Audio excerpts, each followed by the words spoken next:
Botox hair treatment यानी कि एक ऐसा ट्रीटमेंट जो कि आपके बालों को विदाउट एनी डैमेज इतना ग्लोसी, शाइनी और इतना प्रेजेंटेबल कर देता है कि आप हैरान हो जाओगे। अपने ही बालों पे आज मैं इस ट्रीटमेंट को करवाने वाली हूँ एज यूजुअल। सो मैंने सोचा क्यों ना आप लोगों के साथ भी इसका ट्यूटोरियल शेयर करूँ। आप मेरे बालों का बिफोर लुक देख सकते हो कि बाल स्ट्रेट है, बालों में कोई कर्ल नहीं है, बट बालों में फ्रीज काफी ज्यादा है, बालों में शाइन नहीं है, बिकॉज मैं ट्रीटमेंट्स वगैरह लाइक हेयर डाइज वगैरह करवाती रहती हूँ। सो इस सिचुएशन में आपके बाल जो है ना वो ऑब्वियसली ड्राई हो जाते हैं। अब जो हमारा सबसे फर्स्ट स्टेप है वो है आपके बालों को क्लैरिफाइंग शैम्पू से वॉश करना। मैं यहाँ पर बीके का कैराप्लेक्स बोटॉक्स क्लैरिफाइंग शैम्पू यूज कर रही हूँ। आप किसी भी कंपनी का क्लैरिफाइंग शैम्पू यूज कर सकते हो। अच्छा, अगर आपके बाल बहुत ज्यादा ऑयली हैं देन आपने 2 टाइम्स बालों को जो है ना वो वॉश करना है शैम्पू के साथ। फर्स्ट टाइम शैम्पू करेंगे, रिंस कर देंगे। सेकेंड टाइम आप जब शैम्पू करोगे तो आपने शैम्पू से अच्छे से मसाज करने के बाद इसको तकरीबन 5 से 8 मिनट तक बालों में ही छोड़ देना है। अगर आपका बाल ऑलरेडी एक्सट्रीमली ड्राई है देन क्लैरिफाइंग शैम्पू यूज करने की जरूरत नहीं है। और अगर आपका बाल नॉर्मल है तो बस एक ही बार शैम्पू करेंगे एंड दैट्स इट। अब यहाँ पर मेरा जो स्कैल्प है वो बहुत ज़्यादा ऑयली है, तो मैं क्या करूँगी, मैं शैम्पू को पहले एक बार सिंपली बालों को वॉश करूँगी। सेकेंड टाइम जब मैं शैम्पू करूँगी तो मैं बालों में इसको स्टे दूंगी। तकरीबन 8 मिनट तक मैंने इसको स्टे दिया था एंड उसके बाद हम इसको जो है ना वो प्रॉपरली अपने बालों से निकाल देंगे। ठीक है, पानी जो है वो आपने बहुत ज़्यादा ठंडा यूज़ नहीं करना, बहुत ज़्यादा गर्म भी नहीं यूज़ करना।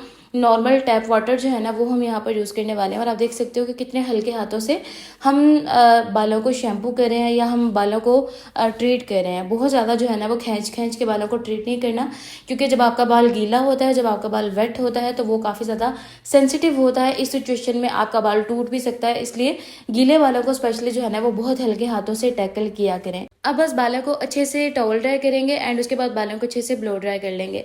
अच्छा, अगर आपके बाल बहुत ज़्यादा कर्ली है ना, क्योंकि जो बोटॉक्स होता है ना इसमें बहुत ज़्यादा स्ट्रेटनिंग नहीं होती, इसमें जस्ट आपको 30 to 40% जो है ना वो स्ट्रेटनिंग मिलती है। तो अगर आपका बाल ऑलरेडी स्ट्रेट है, जस्ट बालों में फ्रिज है, तो फिर ये ट्रीटमेंट आपके बालों के लिए बेस्ट है। बट अगर आपके बालों में कर्ल्स हैं, आपके बालों में वेव्स हैं और आपके बालों में रिबॉन्डिंग सेंसर वगैरह नहीं हो सकती बिकॉज आपने जो है ना वो hair dyes, high chemical hair dyes जो है वो करवाए हुए हैं, तो फिर आप ब्राजीलियन कैराटीन की तरफ मूव ऑन हो सकते हो। और अगर आपका बाल बहुत ज्यादा जला हुआ है देन आप नैनोप्लास्टिया करवा सकते हो। फेल्प्स का बोटॉक्स मैं यहाँ पर यूज करने वाली हूँ। अच्छा, इसमें ना 2 टाइप्स हैं, एक व्हाइट क्रीम है और एक ब्लू क्रीम है। अगर आप वर्जिन हेयर्स पर काम कर रहे हो, अगर आप ब्लैक हेयर्स पर काम कर रहे हो, फिर आप वो व्हाइट वाली क्रीम यूज कर सकते हो। बट अगर आपका बाल मेरी तरह ट्रीटेड है तो फिर आप ये ब्लू वाली क्रीम यूज करोगे। इसका फायदा पता है क्या है? इसका फायदा ये है कि साथ ही साथ आपके बालों में जितने भी अनवांटेड पिगमेंट्स हैं वो न्यूट्रलाइज हो जाते हैं। मतलब आपको टोनिंग की जरूरत नहीं पड़ती। एक ही ट्रीटमेंट में आपको 2 फायदे मिल जाते हैं, टोनिंग भी हो जाती है, स्ट्रेटनिंग भी मिल जाती है। अब यहाँ पर स्ट्रेटनिंग से पहले जो है ना वो बालों को हम बहुत अच्छे से ब्लो ड्राई करेंगे। अब ब्लो ड्राई करने का फायदा ये होता है कि आपका बाल जो है ना वो इस प्रोसीजर में काफी हद तक स्ट्रेट हो जाता है, फ्रिज खत्म हो जाता है और उसके बाद प्रोडक्ट की एप्लीकेशन भी बहुत अच्छी होती है। और फिर उसके बाद आपको जो है ना वो स्ट्रेटनिंग करने में भी काफी ज्यादा जो है ना वो आसानी रहती है। अब जैसा कि आप देख सकते हो कि बाल बहुत अच्छे से स्ट्रेट हो चुका है, काफी हद तक स्ट्रेट हो चुका है। अब हमें यहाँ पर जो है ना वो हमारे बोटॉक्स की एप्लीकेशन करनी है। बालों को हम 4 पार्टीशंस में डिवाइड कर देंगे। 2 सेक्शंस हमने फ्रंट पे बनाया है, 2 सेक्शंस जो है ना वो हम बैक पर बनाएंगे। और आपने जो है ना वो अकॉर्डिंग टू द सेक्शंस ही काम करना है। ऐसा नहीं है कि जहाँ से मर्जी जो मर्जी सेक्शन उठाया और प्रोडक्ट अप्लाई कर दिया। अगर आप अकॉर्डिंग टू द सेक्शंस नहीं चलोगे तो कहीं प्रोडक्ट अप्लाई होगी, कहीं नहीं होगी, और ये प्रोफेशनल भी नहीं लगता। ठीक है, तो हमने पहले बालों को 4 पार्टीशन में डिवाइड कर लेना है। उसके बाद आपकी मर्जी है कि आप फ्रंट से एप्लीकेशन स्टार्ट कर रहे हो या आप बैक से एप्लीकेशन स्टार्ट कर रहे हो। बट जो है ना वो स्टेप बाय स्टेप एक एक सेक्शन को ओपन करते जाएं और प्रोडक्ट को अप्लाई करते जाएं। अब यहाँ पर आप देख सकते हो कि हमने प्रोडक्ट की जो है ना वो क्वांटिटी किस तरह अप्लाई करनी है। बहुत ज़्यादा भर भर के प्रोडक्ट अप्लाई नहीं करना, बहुत ज़्यादा कम प्रोडक्ट भी नहीं अप्लाई करना। स्कैल्प पे आपका प्रोडक्ट टच नहीं होना चाहिए, स्कैल्प छोड़ के, मतलब रूट से लेंथ तक पूरा प्रोडक्ट अप्लाई करना है, बट स्कैल्प पे टच नहीं होना चाहिए। बालों को बिल्कुल स्ट्रेट थोड़ा सा उठा के अगर आप अप्लाई करोगे ना तो आपका स्कैल्प जो है ना वो बच जाएगा, आपके स्कैल्प पे प्रोडक्ट अप्लाई नहीं होगा। ब्रश यूज़ किया, इसके साथ एक कॉम्ब यूज़ कर रही हूँ और साथ ही साथ जो है वो प्रोडक्ट लगाती जा रही हूँ, कॉम्ब करती जा रही हूँ और अपने हाथों से ही इसको जो है ना वो ब्लेंड आउट करती जा रही हूँ। इसी तरह से छोटे छोटे पार्टीशंस में जो है ना वो हम काम करेंगे। बहुत ज़्यादा थिक सेक्शन आपने नहीं लेना, वरना फिर उस थिक सेक्शन के ऊपर तो प्रोडक्ट लग जाएगा, नीचे भी लग जाएगा, बट बीच वाले बाल जो है ना वो ऐसे ही रह जाएंगे जिन तक बोटॉक्स पहुंचेगा ही नहीं, और फिर ऑब्वियसली प्रोडक्ट नहीं लगेगा तो रिजल्ट भी नहीं आएगा। तो आपने सेक्शन जो है ना वो नॉर्मल लेने हैं ताकि ईजिली प्रोडक्ट अप्लाई हो सके और आपसे हैंडल करने में भी आसानी हो। अच्छा, एक टाइम था जब रिबॉन्डिंग के अलावा कोई ऑप्शन ही नहीं हुआ करते थे, जो भी बाल है, जैसा भी बाल है, जल रहा है, टूट रहा है, जो भी हो रहा है, आपने रिबॉन्डिंग ही करनी है बालों को अगर आप स्ट्रेट करना चाह रहे हो। बट अब इतने सारे ट्रीटमेंट्स आ चुके हैं, नैनोप्लास्टी आ गया है, एक्सटेंसो आ गया है और बोटॉक्स आ गया है और बहुत सारे ट्रीटमेंट्स आ चुके हैं जो कि आपके बालों को विदाउट एनी डैमेज जो है ना वो हर बाल को उसकी सिचुएशन के हिसाब से आप जो है ना वो टैकल कर सकते हो। बाल स्ट्रेट भी हो जाता है, आपको आपकी पसंदीदा रिजल्ट भी मिल जाता है और बाल जो है वो ख़राब भी नहीं होता। तो ये एक बड़ी बेस्ट चीज़ है। मतलब साइंस ने इतनी तरक्की कर ली है, कितनी अच्छी अच्छी चीज़ें आपके लिए जो है ना वो आना स्टार्ट हो गई हैं। बट ये है कि किट्स परचेज करना कोई बड़ी बात नहीं होती, आपको प्रॉपर मेथड आना चाहिए। ऐसा नहीं है कि आपने सीखा नहीं है, आपने जस्ट प्रोडक्ट पकड़ा और आपने उसको जो है ना वो बस अप्लाई करना स्टार्ट कर दिया। तो ऑब्वियसली जब एक प्रोडक्ट को आप गलत तरीके से यूज़ कर रहे हो तो वो अगर अच्छा भी है तो वो आपको जो है ना वो नुकसान देगा, आपके बाल ख़राब करेगा। और फिर इसमें प्रोडक्ट का कोई कसूर नहीं है, इसमें आपका कसूर है। क्योंकि ज़ाहिर है जब प्रोडक्ट्स जो है वो अपडेट हो रहे हैं तो आपको अपनी नॉलेज को भी अपडेट करना है, आपको हर गुजरते दिन के साथ अपने आप को ट्रेन करना है, अपने आप को जो है ना वो सीखते रहना है आपने कुछ ना कुछ।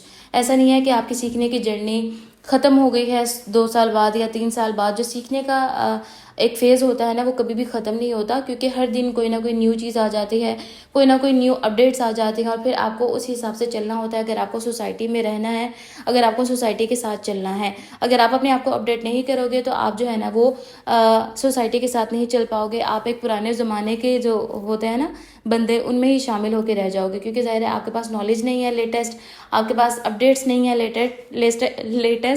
लेटेस्ट। सो आपके लिए जो है ना वो मुश्किल हो जाएगा सोसाइटी में मूव ऑन करना।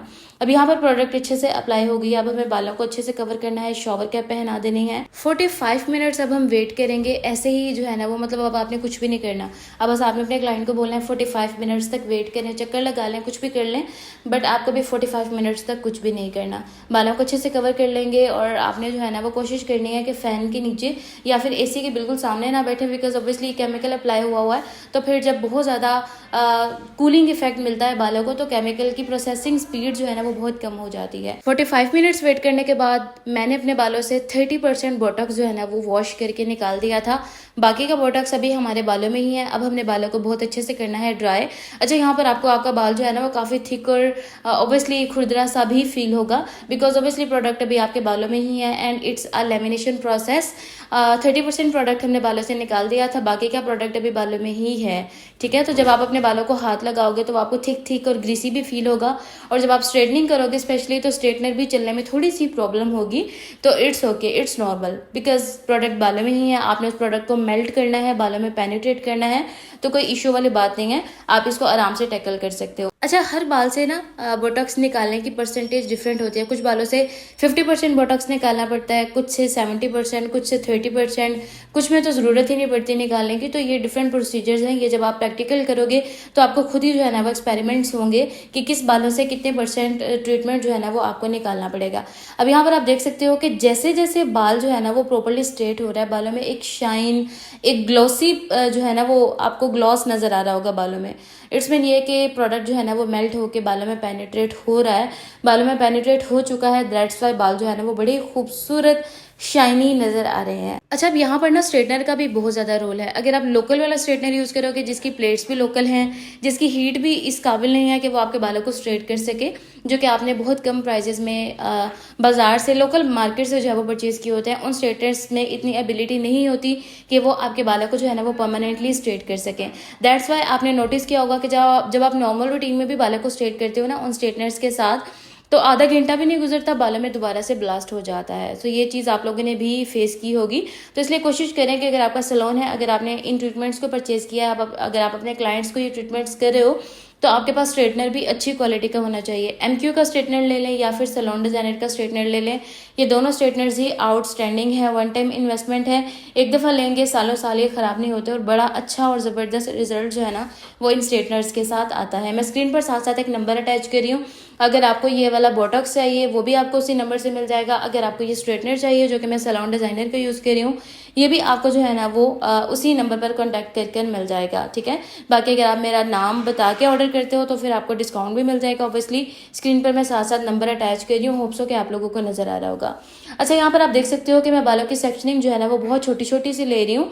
मतलब मैंने बालों को 4 पार्टीशंस में डिवाइड किया, बैक पार्टीशंस को जो है ना वो एक लड़की ट्रीट करी है एंड फ्रंट पार्टीशंस को एक लड़की ट्रीट करी है। सो यहाँ पर आप देख सकते हो कि बालों के सेक्शंस इतने थिन हैं कि आप जो है ना वो आराम से इनको स्ट्रेट कर पाओगे, क्योंकि ऑब्वियसली एक तो ऑलरेडी बाल हार्ड है, स्ट्रेटनर चलने में आपको थोड़ी सी प्रॉब्लम होगी। तो अगर आप बहुत ज़्यादा थिक सेक्शन लोगे तो फिर जाहिर सी बात है बीच वाले बाल ऐसे ही रह जाएंगे, वो स्ट्रेट नहीं हो पाएंगे और फिर उन पर रिजल्ट भी नहीं आएगा। तो कोशिश करें उतना सा पोर्शन लें जो कि आप इजीली स्ट्रेट कर पाएँ, जो कि सारे के सारे बाल, कोई भी बाल अंदर ऐसा ना हो जिस तक स्ट्रेटनर ना पहुंचे। अभी जो सैलून डिजाइनर का स्ट्रेटनर मैं यहाँ पर यूज़ करी है ना, इसकी सेरेमिक प्लेट्स हैं, ये आपके बालों को डैमेज नहीं करता, इसकी हीट बड़ी ज़बरदस्त है। वैसे तो हमारी वेबसाइट भी है lashesbeautyparlor.com के नाम से, जहाँ पर आपको ये सारी चीज़ें जो है ना वो ऑनलाइन ऑर्डर करके मिल जाएंगी। बट बहुत सारे लोगों को जो है ना वो वेबसाइट से ऑर्डर प्लेस नहीं करना आता। अक्सर मुझे कमेंट आते हैं कि वेबसाइट से ऑर्डर प्लेस करना नहीं आ रहा तो कोई व्हाट्सअप नंबर दे दें। दैट्स वाई मैं स्क्रीन पर साथ साथ व्हाट्सअप नंबर भी मैंशन करती हूँ। बाकी वेबसाइट जो है वो आप सर्च कर सकते हो lashesbeautyparlor.com। अच्छा, बालों को अच्छे से स्ट्रेट करने के बाद आप 1-2 घंटे का स्टे दे के सेम डे भी बालों को वॉश कर सकते हो, बट बेहतर ये है कि आप एक दिन का जो है ना वो स्टे दो। सो यहाँ पर जो है ना वो मैंने एक दिन के बाद बालों को वॉश करवाया था। अब यहाँ पर मैं यूज़ करने वाली हूँ यूजी का अमाइनो क्लियर स्कैल्प शैम्पू। अच्छे से बालों को वॉश करेंगे, जितना भी प्रोडक्ट आपके बालों में था वो सारा का सारा प्रोडक्ट अब हमें जो है ना वो बालों से बाहर निकालना है। तो इसके लिए आपको ज़ाहिर है बहुत अच्छे से बालों को वॉश भी करना पड़ेगा, क्योंकि बहुत सारी क्वान्टिटी है आपके बालों में, तो वो जब तक अच्छे से निकलेगी नहीं आपका बाल जो है ना वो आपको ग्रीसी फील होता रहेगा। पहले मैंने सिंपल पानी के साथ बालों को बहुत अच्छे से वॉश किया, काफ़ी सारा प्रोडक्ट तो मैंने इसी दौरान में जो है ना वो निकाल दिया था। उसके बाद मैंने शैम्पू लिया, शैम्पू की अच्छे से झाग बनाई और उसके साथ मैंने बहुत अच्छे से बालों को जो है ना वो वॉश किया, आपके नैब एरिया से, फ्रंट से, बैक से प्रॉपर, और सारा का सारा प्रोडक्ट निकाल दिया। अब आपको यहाँ पर जो है ना वो मास्क यूज़ करना है। सो मैं यहाँ पर यूजी का ही मास्क यूज़ करने वाली हूँ, एंड मास्क यूज़ करना बहुत ज़्यादा ज़रूरी है।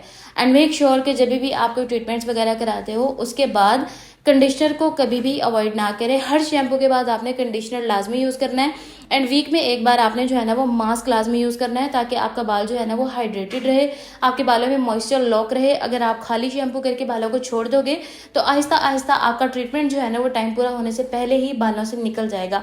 तो फिर प्रोडक्ट का कोई कसूर नहीं है, ट्रीटमेंट करने वाले का भी कोई कसूर नहीं है, आपका अपना कसूर है कि आपने आफ्टर केयर जो है ना वो फॉलो नहीं किया। अब यहाँ पर जो मैंने मास्क अप्लाई किया था उसको अप्लाई करने के बाद मैंने तकरीबन 5 मिनट तक उसको अपने बालों में छोड़ा, और फिर उसके बाद हमने सारा का सारा जो प्रोडक्ट था, मतलब सारा का सारा जो मास्क था, वो भी हमने जो है ना वो अपने बालों से निकाल दिया। अब हमने अपने बालों को बहुत अच्छे से करना है ड्रायर, जिसके लिए मैं यहाँ पर ब्लो ड्राई यूज़ करने वाली हूँ। ये मैंने टीमू से मंगवाया था, बहुत ही ज़बरदस्त ड्राई है। मैं कोशिश करूँगी अगर मुझे ये टीमू पर मिला और स्टॉक में अवेलेबल हुआ तो मैं इसका लिंक जो है ना वो डिस्क्रिप्शन बॉक्स में मेंशन कर दूँगी। ये ड्रायर बहुत अच्छा है। 2 ड्रायर्स मैंने मंगवाए थे, और जब से ये ड्रायर्स आए हैं ना, अब पुराने वाले ड्रायर्स को तो कोई पूछता ही नहीं है। अच्छा, ये हमारा जो है ना वो फाइनल प्रोसीजर है, फाइनल ब्लो ड्राई है। इसके बाद जी ये फाइनल लुक आप लोगों के सामने है। यू कैन क्लियरली सी के बाल कितना ज़बरदस्त स्ट्रेट और ग्लॉसी आप लोगों को नज़र आ रहा होगा, और ये बिल्कुल ऐसा इफेक्ट देगा जैसे कि आपने अपने बालों में बहुत कोई हाई एंड प्रोटीन ट्रीटमेंट या हाई एंड कोई आपने स्ट्रेटिंग ट्रीटमेंट अपने बालों में करवाया, बिकॉज बोटॉक्स जो है ना वो एक बड़ा ही ज़बरदस्त ट्रीटमेंट है। सो यहाँ पर जो है ना वो मैं एक बार दोबारा से आप लोगों को क्लियर करती चलूँ कि अगर आपके बालों में कर्ल्स हैं या आपके बालों में बहुत ज़्यादा वेव है तो फिर आपने बोटॉक्स नहीं करवाना, फिर आपने ब्राज़ीलियन केराटिन करवानी है। मेरा बाल ऑलरेडी स्ट्रेट था, दैट्स वाई मैंने बोटॉक्स को सिलेक्ट किया। तो आपने अपने बालों के टेक्सचर के हिसाब से प्रोडक्ट की सिलेक्शन करनी है। होप सो कि वीडियो आप लोगों के लिए बहुत ज़्यादा हेल्पफुल रहा होगा। हर चीज़ मैंने बहुत डिटेल में आप लोगों को दिखाई भी है, बताई भी है, समझाई भी है। इसके साथ ही मुझे इजाज़त दे, दुआ में याद रखें। मिलते हैं कोई नई वीडियो में, तब तक के लिए अल्लाह हाफिज़।